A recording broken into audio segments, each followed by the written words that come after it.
St. Moritz, Switzerland is one of the ritziest, most posh ski resorts in the world. Let's cover what you can expect from the town and the mountain layout if you come here.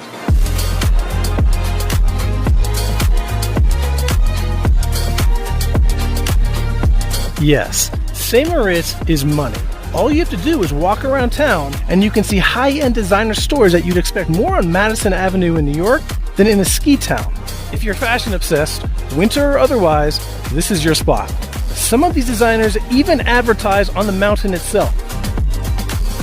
Got kids? You're covered on that front too, whether the Lego store with a fancy car or one filled with all kinds of toys. What about a hotel stay that could require you to take out a second mortgage? They have that here. The historic Bodrich Palace Hotel, which opened in 1898, can run $1,500 per night for a basic room, if you get the deal. So exclusive you can only enter if you're a guest, or have a dinner reservation. Or try the Coombe Hotel at a more modest $1,100 a night, along with their restaurant, the Coombe Country Club, where you can sit with a lazy après-ski drink while gazing on the hotel's ice skating rink during golden hour. But don't worry, I'll show you my accommodations as an example, which are far more affordable. But let's talk about you. If you've got a private jet, feel free to fly into the Engadine Airport, which is only a 10-minute drive away. You see jets landing all the time. And are you in the mood to browse an art gallery? Oh, they have plenty of those too, including one featuring photos of St. Moritz in the 80s with an actual Ferrari Testarossa from the 80s parked in the gallery for effect. But not to be outdone, the restaurant Balthasar downtown will let you gaze upon a Lamborghini on display on its patio for the winter while you eat sushi.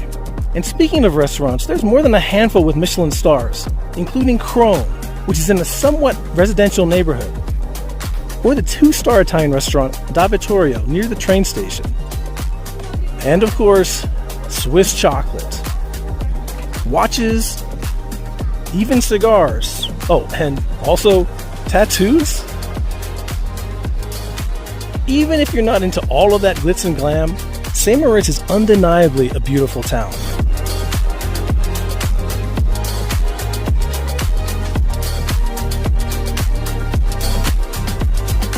St. Moritz is like Chamonix in that you have the option to ski several non-connected ski areas all as a part of your single lift ticket. So like Chamonix, if you want to ski or board all the terrain mentioned on the St. Moritz website, you'll have to connect to multiple ski areas via bus or car. So how does that play out for lift tickets? First, a quick disclaimer. If St. Moritz is your spot because you have so much money that you blow your nose with dollar bills, then the following discussion may not be for you. Buy any lift tickets you want. St. Moritz itself sits at the base of the Corviglia ski area. So if you want to stay in St. Moritz and don't want the hassle of driving 20 minutes to access additional terrain, you should buy a lift pass for just Corviglia. On the other hand, if you want access to Corviglia as well as the Corvach, Diavolezza, Zuos, and Celerina ski areas, be kind to me, I don't speak German, I know I'm butchering these pronunciations. Then you'll need to buy the Upper Engadin Pass. It includes all 5 areas on the website, and the Upper Engadin Pass is the only one with a multi-day option, meaning that, for example, you can buy 5 days and ski them over a course of 6. But note, that'll cost you more than buying 5 consecutive days. Zos is the only area of the other 4 that'll let you buy several consecutive days. Outside of that, even for Corviglia, you have to buy passes on a day-by-day basis. And that may be more expensive than just getting the multi-day pass for the same number of days for the entire Upper Engadin area. So make sure you price out the options. My recommendation is to buy online in advance to get a discount. So book as early as possible. It could save you much as 23 francs for a given day. All of the terrain I'm going to show you in this video is from Corviglia, because that's what I really consider as St. Moritz. It's what sits above the town. I don't want to drive 20 minutes to ski when I can just walk 7. Okay, the first run that I'll show you is a blue slope, number 28. And I think this is great for beginners who want a flat slope. In my view, this is the best slope in St. Moritz for that. 28 flowing down into 21. It's long, but as you can see, there's still a bit of some steepness to it at parts, but a lot of the other blue slopes in St. Moritz have more steepness than this. I think this is the best you're going to get if you want a long stretch of a relatively flat slope. I think this is the flattest you'll get. It's 28 into 21. Now the easiest way to get here, if you're someone who does not want to have to deal with steep terrain to get there is to start in the Stellarina base, take the gondola up to the Margunz area, then you take the chairlift Tres Fleurs. I'm obviously not saying it correctly. I'm not sure if that's German, it's not Spanish, it's not French, but the Tres Fleurs chairlift. Take that up over terrain. There's a black slope, there's red slopes that you're not going to be taking, but at the top, you take slope number 21 off to the right, and that will take you down to the next chairlift, which is the Gluna chairlift. And once you take the Gluna chairlift, get off there, you're right at slope number 28. And you can do what I'm doing right now. A nice long, relatively flat slope all the way back to the Margunz area. So how do you get to St. Moritz? Well, if you're coming from the US like me, you can fly into Milan. From there, it was about a 2-hour and 45-minute drive because it was snowing in the mountains. You can also fly into Zurich, where the drive is about the same. But if you do that, you can just take the train, which is really convenient. In fact, I'm picking up one of my buddies who's joining me at the station today. Once you get to St. Moritz, you don't actually need a car. They have a very convenient bus system. Where I'm staying, buses arrive every 10 minutes. If I want to go up to the main town, I could either walk about 17 minutes, take the bus, which will be much quicker, as opposed to driving, where I'll have to pay for parking. It's only a couple of francs, but why pay? Of course, if you want to go to Corviglia or Diavolezza, it does help to have a car because you can go there at your convenience. But if you plan just to stay in the town of St. Moritz, you don't really need one. And there are certain times of day where some of the roads have some pretty bad car traffic on them. And here, once you approach Margunz, just around the corner here, it flattens out even more. But again, great for those beginners who aren't advanced yet and want to have a long slope. Or, like I said, you just want to practice your turns like the guy to my right. Accommodations. To understand the rationale for where I'm staying, let's briefly revisit the higher-end hotels, specifically the Hotel Monopole, where I was lucky enough to stay when my dad took the family on a business/ski trip. It was my only time in Europe as a kid. I don't remember much other than that the beds were huge and I was obsessed with a toy store down the street, and that I hated taking the funicular up the mountain. It seemed so slow to me. The Monopole is in St. Moritz-Dorf, the northeast part of town where all the famous action is. And unfortunately, to get back down at the end of the day, we had to take the funicular again. As an adult, the walk from the Monopole to the funicular doesn't seem as long as it did as a kid, but my childhood disdain for the whole experience impacted where I wanted to stay this time. I wanted to be in St. Moritz, but have access to a different lift, which led me to the Signalbahn. It's a tram that accesses the mountain from St. Moritz Bad, the southwestern part of town, which is the historical spa district. I found a 1-week apartment rental for $1,900. 1 bathroom, studio apartment, a small dining table with chairs, 2 pull-down beds that you could put up during the day for more space, an oven, microwave, and stove if you want to eat in, a laundry room in the basement, and a decent view of the ski area. It's a 7-minute walk from the Signal tram, which is a key point about St. Moritz. It doesn't have as many ski and ski out options as many other resorts. So if that's important to you and you want a large hotel near the Signalbahn, you can stay at the Grand Hotel de Bank Kempinski, which is across the street from the tram. This is heading down into the Margunz area, and the snow has gotten beaten down, skied on enough that it's nice and manageable even with my skis. So you can imagine when you've got all of this terrain open with really nice snow, it opens up a lot for you to ski here in St. Moritz. I mean, you can see it all over there to the right, all the way to the left. The green slopes are just a small minority of the skiable terrain.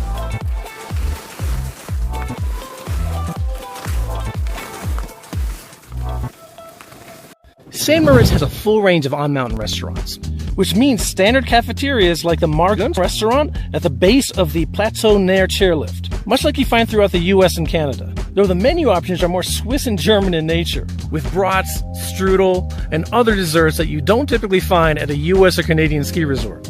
Another example is Ski Club Alpina, just down from the top of the FIS and Plateau Nair chairlifts.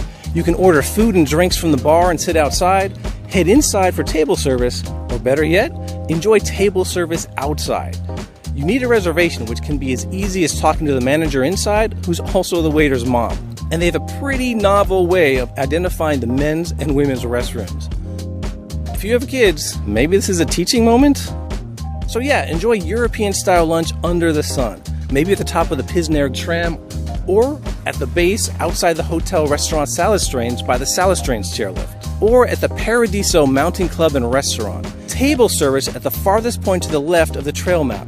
It's actually a members-only club owned by Badrat's Palace Hotel. You can get a day pass, though you don't need one to eat at the restaurant, for your all-important TikTok moment. But you really should make a reservation, because on the Sunday, if you wanted anything other than to eat at the bar and finish by 11:45 a.m., you were out of luck. Fully reserved after that. Oh, and one more. If you booked your vacation through Club Med, which if you're from the US or Canada, you probably didn't, you've got a spot with your own DJ spinning at 12 p.m. So speaking of DJs, what about après-ski in St. Moritz? Well, it does not seem as extensive as I've seen in France, Les Trois Vallées or Teen Val d'Isère. It's more like Chamonix. It's there, but it's a little bit more subdued, at least the parties that are on the mountain. You can check out Stern Bar Margunst, which is right at the Margunst restaurant, or Finale Bar down at the Sillerina base. But I don't think those will get to the level of La Folie Douce in France. If you have experience that shows I'm wrong, definitely leave a comment below. All right, this is Pisnare, the highest peak in Corviglia, the Corviglia section of St. Moritz. It's 3,056 meters. It's a red slope, which on the Swiss trail map system means it is advanced intermediate. Red, I would describe as just a little bit more difficult than blue in the US, but not quite black. It's very narrow. You can see it starts out kind of like a cat track slope. Slope 16 will take you back into what I call the top of the trail map. The only way out will be Les de la Pêche chairlift.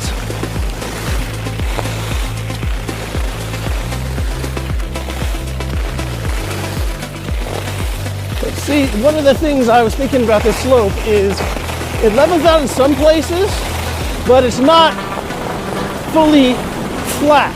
It's pretty steep, so a beginning intermediate will probably not like the slope. And here we are at the Les de la Pêche chairlift, Les de la Pêche. It's the only way out of the back area of the top of the trail map. So if you take Pisnare, you have to come down here if you take a groomed slope, number 16, and the only way out is Les de la Pêche. As for lift lines, it's the first week in February, and if you're skiing or boarding with a group that you want to ride the lift with, the lines have ranged from none to significant throughout the week, not just on the weekends. But excluding the lift on the Paradiso side, at their worst, there are a fraction of waiting times for bad lift lines in the US. And if you're single or want to use the singles line, you essentially have no wait. As far as the lifts themselves, there's not much to complain about. Outside of the funicular and an old two-person fixed chairlift, everything is pretty much a gondola, a tram, or a high-speed chairlift, including a high-speed triple chairlift, which I've never seen before. They're usually quads or hextuples. Okay, this is slope number 9 in the center of the trail map. It's a black slope. I'm just going to take short turns along the side here. Over to the left is my favorite, the funicular. But let's talk about terrain parks. There are several of them. I wouldn't say that if you're looking for terrain parks, this is the best resort around. They definitely have some legit jumps.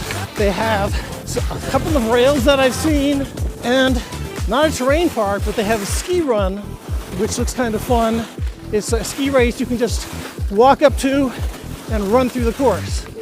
But back to this slope, you don't really get a great view of the city from any vantage point like you do in Zermatt. When you look down, you can see all of Zermatt.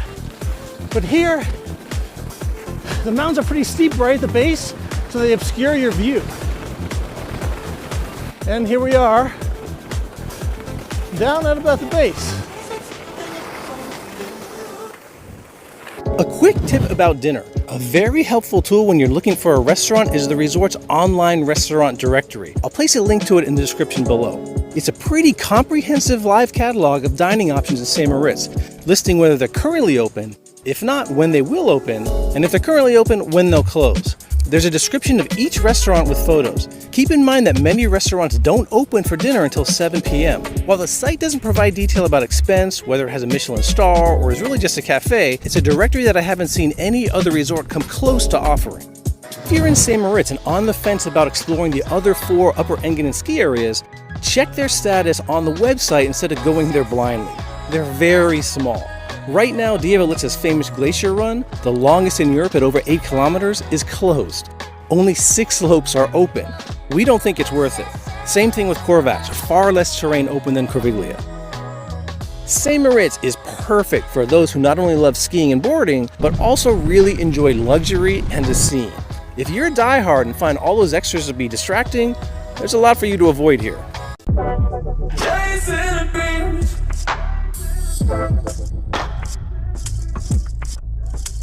You do, don't let go.